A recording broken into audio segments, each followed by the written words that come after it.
karamallahu wajhah, sesungguhnya Nabi Muhammad di akhir hayat beliau, pada detik-detik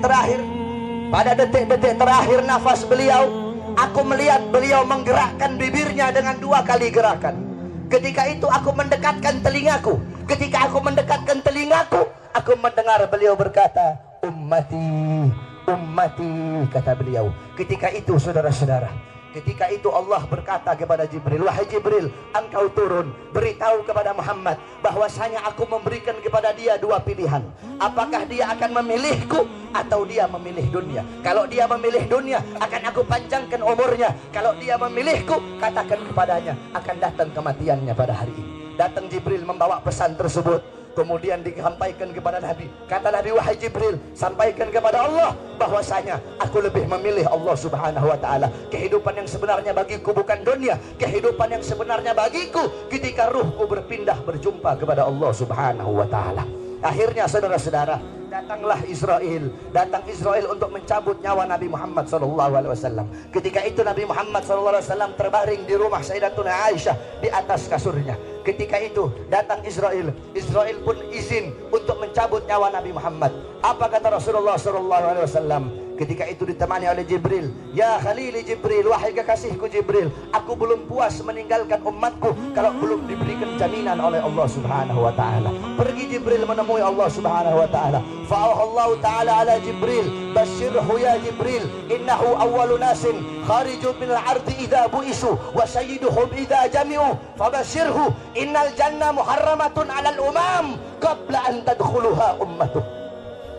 Wahai Jibril, sampaikan kepada Muhammad, dia manusia yang pertama kali akan aku bangkitkan di hari kiamat dan menjadi manusia yang memimpin seluruh manusia kelak pada hari kiamat.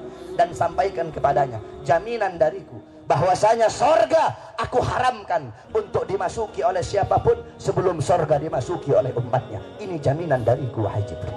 Nabi Muhammad pada saat detik-detik terakhir nafasnya tidak memikirkan diri beliau, keluarga beliau, anak cucu beliau. Yang beliau pikirkan kalian sebagai umat, saudara-saudara. Apakah cukup sampai di situ?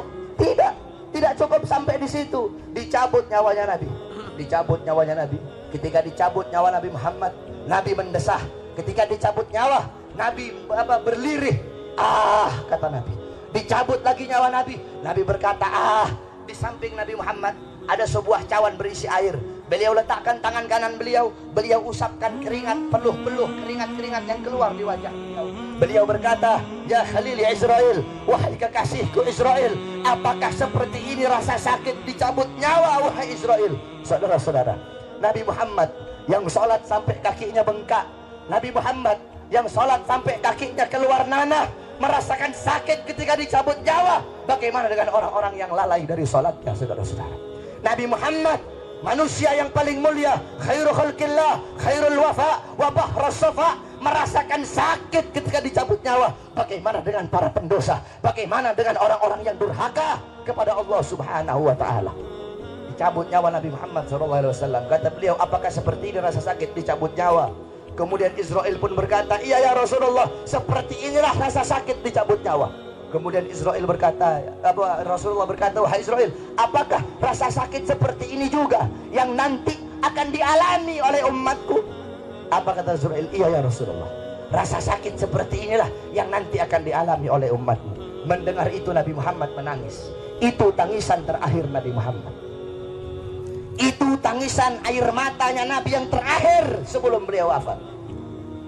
Beliau mengangkat tangan, doa terakhirnya Nabi, harapan terakhirnya Nabi, doa yang menutupi kepergian Nabi Muhammad, doa yang menutupi wafatnya Nabi Muhammad. Beliau mengangkat tangan, mengadahkan tangan kepada Allah subhanahu wa ta'ala. Allahumma khaffif ala ummati fi sakratil maut. Ya Allah, ringankanlah. Ya Allah, permudahkanlah sakratul maut umatku. Ya Allah, ya Allah, aku nabi mereka, aku pemimpin mereka, aku penanggung jawab mereka. Berikan seluruh rasa sakit sakratul maut mereka kepada aku ya Allah. Biar aku menanggung rasa sakit sakratul maut umatku ya Allah. Umatku tidak akan kuat, umatku tidak akan mampu ya Allah. Biar aku menanggung seluruh sakratul maut mereka. Berikan rasa sakit sakratul maut mereka kepada aku ya Allah. Di mana kalian untuk Nabi Muhammad? Apa yang telah kalian lakukan untuk Nabi Muhammad SAW? Sudahkah kalian menyenangkan hatinya Nabi? Sudahkah kalian mengorbankan jiwa, nyawa, darah, harta kalian untuk Nabi Muhammad SAW? Para sahabat-sahabatnya Nabi mengorbankan jiwanya, nyawanya, darahnya, hartanya. Sumayyah, wanita yang tua renta, dipaksa keluar dari ajarannya Nabi, dikubur setengah badan, ditombak, keluar isi perutnya, dicambuk. Hei Sumayyah, keluar kamu dari ajaran Nabi. Apakah Sumayyah lebih memilih kesenangan dunia? Apakah Sumayyah lebih memilih kebebasan dunia? Sumayyah lebih memilih mati daripada harus meninggalkan ajaran Nabi Muhammad. Allahu Akbar. Bilal ibn Rabah dikasih batu yang besar, dicambuk, dipaksa keluar, dipaksa meninggalkan Nabi, meninggalkan syariat Nabi, meninggalkan Al-Qur'annya Nabi. Apakah Bilal lebih memilih kesenangan dunia? Apakah Bilal lebih memilih kebebasan dunia? Apa kata Bilal? Walaupun tubuhku dipotong-potong menjadi bagian-bagian yang kecil untuk menghentikan kecintaanku kepada Nabi, dengan dipotong-potong tidak akan berhenti kecintaanku, malah dengan dipotong-potong hanya akan menambahkan kecintaanku kepada baginda Nabi besar. Allahu Akbar. Setelah Nabi Muhammad SAW wafat, para sahabat itu tidak ada gairah hidup, saudara-saudara.